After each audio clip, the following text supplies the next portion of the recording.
You're watching the Sporting Time Show with host Doug Thompson. Sponsored by Jewelry Barn and Pawn Shop. Good evening and welcome to the Sporting Time Show. I'm Doug Thompson alongside Taryn Johnson, WNKY sports anchor. I don't really need to introduce you anymore. Yeah, Doug, I feel like I'm a recurring guest at this point where I'm just part of the show, but I appreciate the introduction nonetheless. You are. You know, it's better than saying, this guy, over here. But Taryn, you and I have talked about this. We have made it to postseason, which starts on Monday, and it has seemed like a long road traveled. Yeah, that's because it has been, Doug. We've had to fight COVID. We've had to fight Mother Nature, both snow and rain, it seems like. Yep. But we are finally here. This is what it's all about right here, Doug. We are finally into postseason play almost in a couple days, but you got to love it. You got to be so pumped about this, Doug. I am so happy and so excited that we got to this point. There were so many people to thank, coaches and players and parents, and here we are, and we have got so much to cover today. We are going to break down the district tournament for both the girls and the boys. We're going to start off with the girls, and we're going to start off with the 13th district. Taryn, of course, Franklin Simpson Lady Cats are the #1 seed. They will play Logan County, who they defeated twice during the regular season. But it wasn't by a huge margin the second time. Yeah, normally when you have a #1 seed versus a bottom seed, that discrepancy is quite a bit. But the last time these two teams played, Franklin Simpson won by a 3-point margin. So it's neck and neck. It's a nail biter there. Franklin Simpson cannot overlook this Logan County team, Doug, because Logan County's already proven they can give Franklin Simpson a run for their money. Yeah, no question about it. And then in the other bracket, you've got a really great matchup with Todd County Central versus Russellville. They split during the regular season. Russellville has won 5 straight, and Todd County has lost the last 4 in a row. And I'm really big on how are teams performing towards the end of the season. I like Todd County because they have 3 scores in double digits. But Russellville, man, they are tough as well. Yeah, you're right, Doug. If Todd County has that balanced offensive attack, but they're still not playing well, it doesn't really matter that they have 3 players in double digits. I like Russellville in that one just based off how they are playing of late. Yeah, and as we turn our attention to the 14th district, it's all Lady Purples. Yeah. They've got a full squad now, which they didn't have most of the season. They are hitting on all cylinders. Very excited. They play the winner of Warren East and South Warren. That's going to be an interesting game. Yeah, Warren East has 2 close victories in the regular season against South Warren. But East has kind of gone cold down the stretch. They're 1-6 over their last 7. South is 5-3 with a 3-point loss to Barron County last week. So once again, kind of a tale of teams trending in opposite directions. Yeah, and then we look to Greenwood versus Warren Central. They only played once because of COVID this year during the regular season. Central with the win, Lady Dragons on a hot streak, winning their last 4 games. Very impressive team this year. Yeah, you got to like Warren Central going into postseason play, Doug, based on the fact that they have won their last 4 and seem to be playing their best basketball of the season. Yeah, as we turn our attention to the 15th district, Barron County, the #1 seed, they play Allen County Scottsville. They've had the Lady Patriots number all season. I look for them to move on. But in the other bracket, interesting, Monroe versus Glasgow. Yeah, they met once with Monroe winning big. However, Glasgow has improved exponentially, it seems, since those 2 teams played in the regular season. It'll be interesting to see how that matchup shakes out. Yeah, and that could be that could be an upset game right there. And in the 16th district, #1 Russell County versus Cumberland only played once again because of COVID. Russell County won that game by 11, and then Metcalf against Clinton County, an interesting other bracket game. Yeah, Metcalf won both of the regular season meetings by 11 and 7, so a sizable margin. Metcalf's won 4 out of their last 5, but Clinton has won 6 out of their last 8. That's 2 teams, Doug, that are playing some great basketball right there. I love that. Okay, so this is just my guess, but this is who I think is going to advance, and you can tell me if you agree. 13th, Franklin Simpson and Russellville, although I think the Russellville and Todd County game will be very interesting. Out of the 14th district, I think Bowling Green will be there, and Warren Central, although Greenwood, very talented. In the 15th, Barron County, I got Glasgow maybe upsetting Barron. Hey, I like it, Doug. Maybe. I like picking the upset. That's very strong. I like Monroe there, though. But other than that, I'm agreeing with you all the way through I like here. that too. And then out of the 16th, I've got Russell County and Metcalf County moving on. I agree. I'm right there with you. You know, the girls seems pretty set, but there will still be some great basketball played in these district tournaments. Unbelievable. We are going to come back and we are going to be joined by a coach that just won his 400th victory. Then Taryn and I will break down the boys district tournament. Stay tuned. More of the Sporting Times right here on WNKY NBC 40.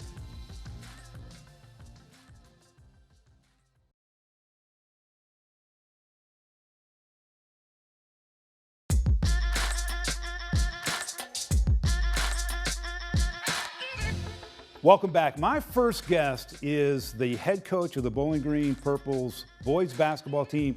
Just achieved a huge milestone last week, winning his 400th game. I'd like to bring to the show DG Sherrill.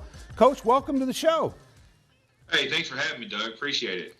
400 games. I was thinking as I was driving to the studio today, I was there the day they hired you at Bowling Green High School. You were there with your lovely wife and your two daughters that were very small at the time.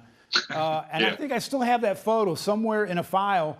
But, you know, when you won your 400th game, do you reflect much about, you know, the years that you've had? Yeah, you get to my age, and I had a couple of coaching buddies that are now out of coaching, administrators that reached out to me when they saw it on Twitter, and they're like, you know, one of them was very pointed. He said, "That means you're old." And I'm like, yeah, that's true. You know, that means I've been doing this a long time. Yeah, I had that photo too. When I came to Bowling Green, my youngest daughter was 9, and she was a year away from kindergarten, and my oldest girl was in the 4th grade. My oldest daughter now is a teacher at Bowling Green High School, and my youngest one's a sophomore at University of Kentucky. So, you know, that means that I'm getting older, Doug. I'm getting, but I've been blessed, man. I'm at the best school in the state with some of the best. I've had some of the best players and assistant coaches that a man could ever ask for, and a tremendous administration and staff at the school that was always very supportive. And so I feel very blessed to be where I am and be able to do what I'm doing. You know, I know that you stepped away for a couple of years, and that was well chronicled. And you said you never got out of coaching. You always, you know, had that on your mind. You were at all the games. Now you're back into it. You got a team that's number 1 in the district. I believe you're 18-2, getting ready for the 14th district tournament. But how fun is it to coach the quality of players that you have this season? And you really have it all, Coach. You know, it's been a great year from a standpoint of when we get to be in the gym. You know, the pandemic has made things hard for everybody. We've had 3 shutdowns of our own. But we've had a great year as far as wins and losses. We feel like we're a better basketball team maybe than we've even got to play yet. As you and I were talking off mic a little while ago, I think that's maybe our 4th or 5th game that we've had our full roster of players. So, you know, we feel like we've got some real potential. But, you know, I've also been in this job for a long time. I've been in the 14th district a while too, in the 4th region. And so we know what's getting ready to start is nothing easy about what we're getting ready to try to do. Talk a little bit about, and you know, you loaded your schedule up with really, really tough teams all season long. Kind of talk about the mindset going into a tournament when you're undefeated in region, you're undefeated in district, and do you have to take a different approach with the players and saying, hey, look, we can't overlook anybody? Oh, yeah. No, I don't think – we have to be the best version of ourselves, night in, night out.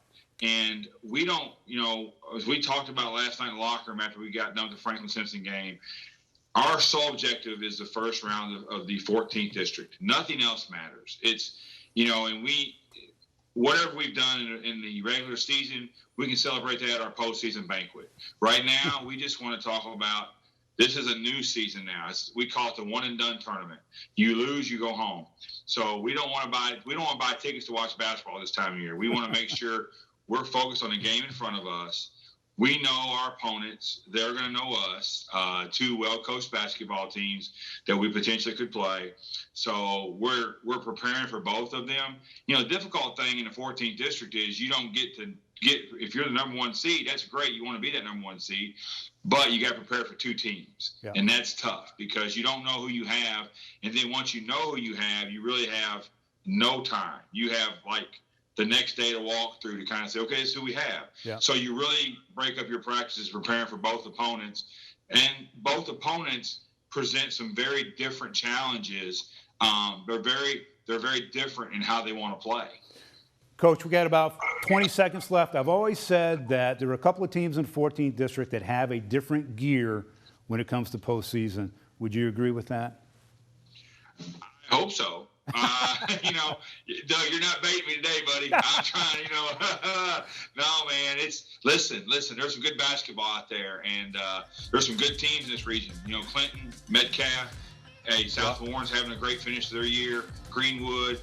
It's not Bowling Green Warren Central. I mean, there's some good teams out there, so we're going to have to button it up and play well. It's going to be fantastic. Coach, congratulations on your 400th win. Good luck in postseason, and thank you very much for joining us today. It's always good to catch up with you, Doug. Thank you so much, buddy. Thank you. All right, we're going to take a short break. When we come back, more of the Sporting Time Show right here on WNKY, NBC 40.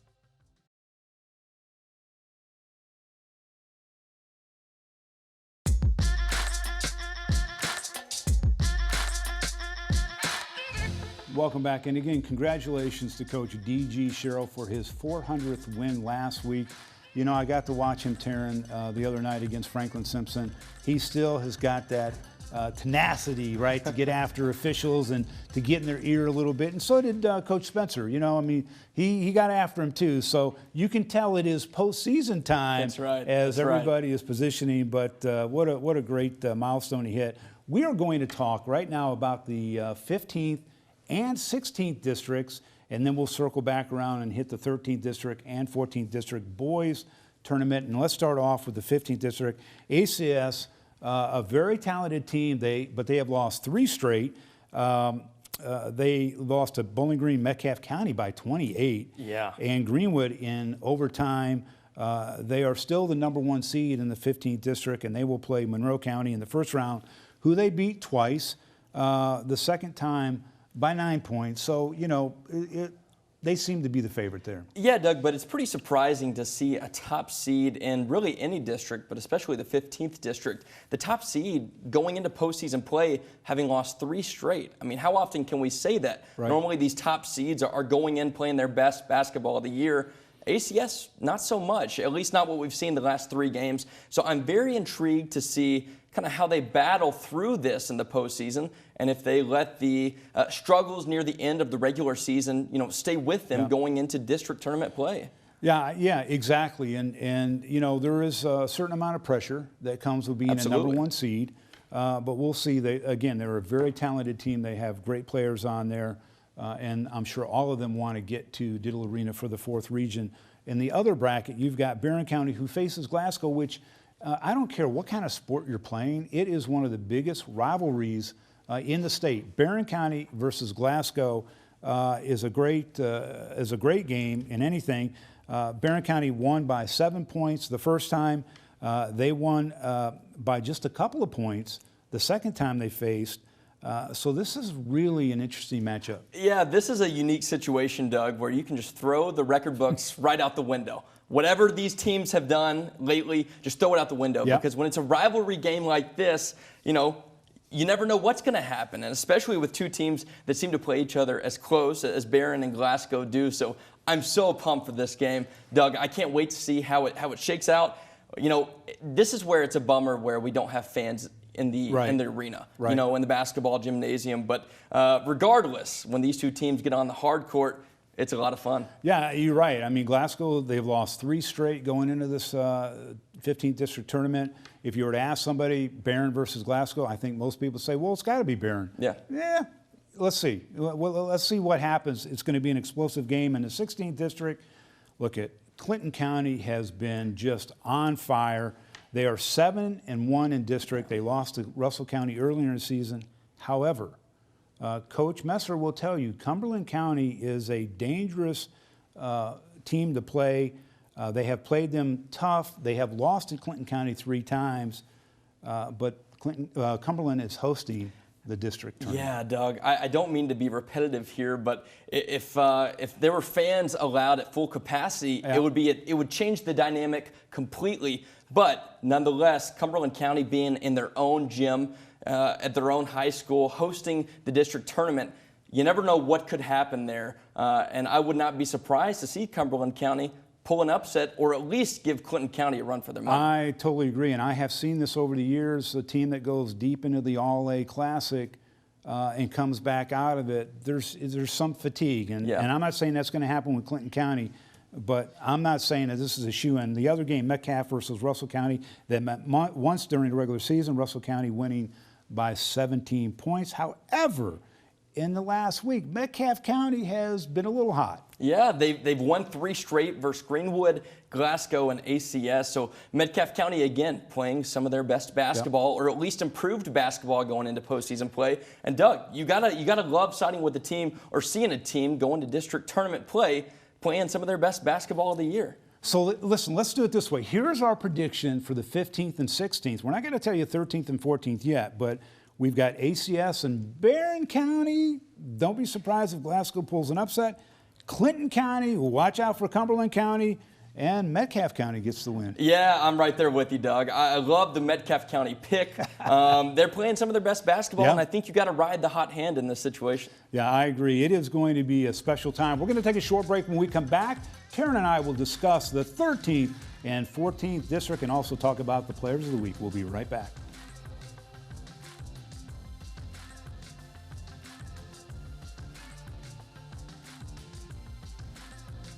You're watching the Sporting Time Show on WNKY 40.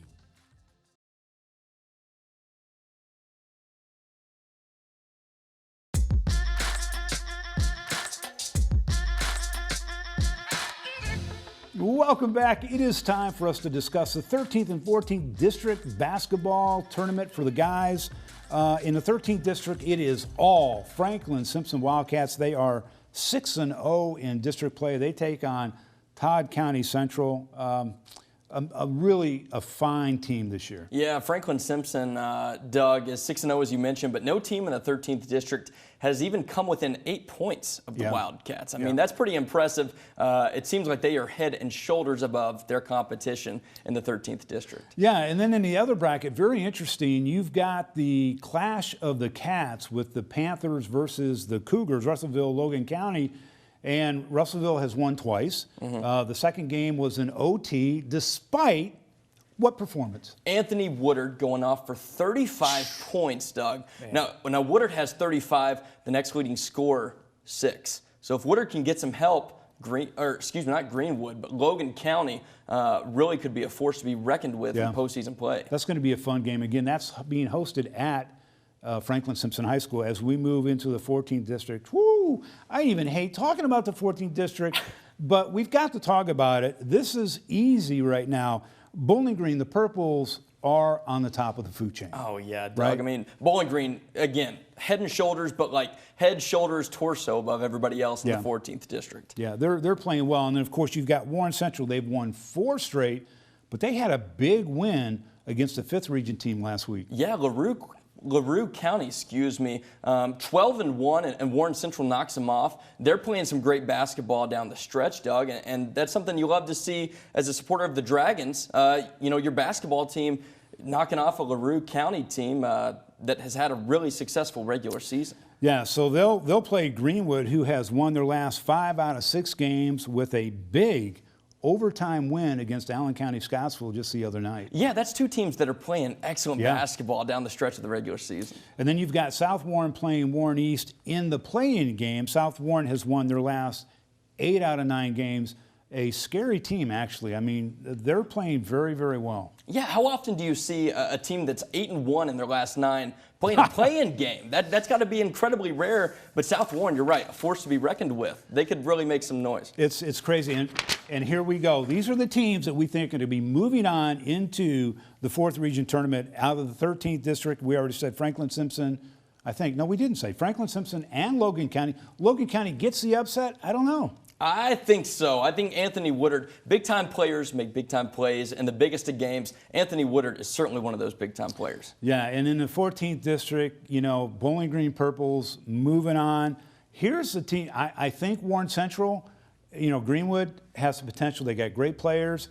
I don't know, but I think Warren Central, they're trending in the right direction. Hey, I like it, Doug. It seems like a toss-up between those two squads as far as who will advance versus who won't. But Warren Central beating LaRue County, that's a huge win, and that's a real testament and measuring stick to how well they're playing. Yeah, and you can watch all of the 14th District Tournament on ST live stream. Download the Sporting Times app on Roku or Amazon Fire TV. Watch it on your big screen if you can't make it to the game. This will be a fundraiser. You will be charged $6 to watch 2 games each night. Hopefully you participate because the funds will be distributed amongst all 5 teams. It is time for our Players of the Week. Let's start with the guys. I'm going to start with Franklin Simpson. Honorable mention, senior guard Andreas Miller, 28 points against Todd County Central.